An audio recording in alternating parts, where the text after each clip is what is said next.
Hello, praise the Lord. प्रभू येशूमध्ये सर्वांचं स्वागत असो. आज फर्स्ट टाईम लाईव्ह येत आहे. देवाचं वचन देत आहे. स्तोत्रसंहिता 15 यामध्ये देवाचं वचन सांगतोय, देवाच्या पवित्र डोंगरावर कोण वस्ती करेल? हे परमेश्वरा, तुझ्या मंडपात कोण वस्ती करेल? तुझ्या पवित्र स्थानी कोण राहील?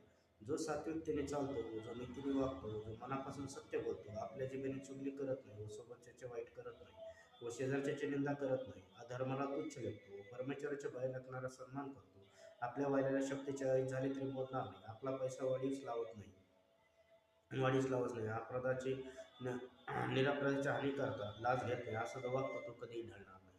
या वचनाप्रमाणे जो कोणी प्रभू येशूच्या वचनाप्रमाणे चालतो, देव त्याच्या सदैव संत राहतो. मी तुमच्यासाठी प्रार्थना करतो. पवित्र देवा येशू राजा, माझ्या जिवंत ख्रिस्ताच्या प्रत्येक लेकरांना स्पर्श कर.